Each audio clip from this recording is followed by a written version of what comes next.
आमच्या दोघांच्या झाडावर 5-6 पाखरं बसली होती. आमच्या दोघांच्या झाडावर 5-6 पाखरं बसली होती.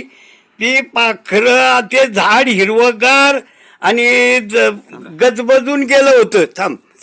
आणि मग पुढं काय झालं, पुढं अशी भानगड झाली की म्हातारपण आल्यावर अशी काय फसगपलत झाली आणि पंख फुटल्यावर सारी पाखर भरभर उडून गेली.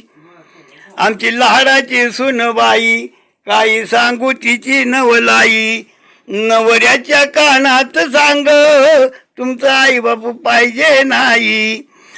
आणि जितक्या परी हे मरण आमचं आम्ही डोळ्यांनी पाहिलं र. आणि लगीन झाल्यावर माई बाप सोडून पोरग वेगळं राहिलं र. जन्म देऊन आम्ही पोराला सुख दुःख कितीतरी सायलं र. आणि लगीन झाल्यावर माई बाप सोडून पोरग वेगळं राहिलं र. अशा वयात कुठं आम्ही जावं, काही खावं आणि काही प्यावं, या पडक्या घरात आम्ही कसं आम्ही वरावं. आणि जित्या परी हे मरण आमचं आम्ही डोळ्यांनी पाहिलं र. लगीन झाल्यावर मायबाप सोडून पोरग वेगळं राहिलं र.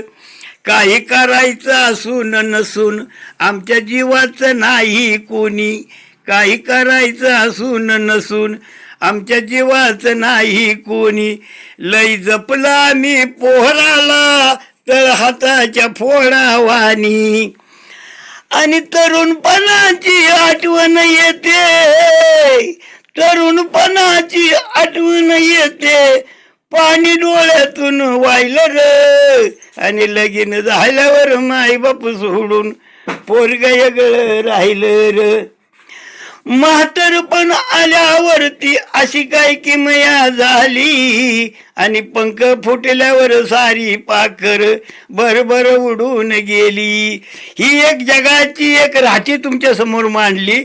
आम्ही दोघंजण खूप आनंदी आणि मजेत आहोत आणि कसं आहोत ते आम्ही तुम्हाला उद्या शेअर करू.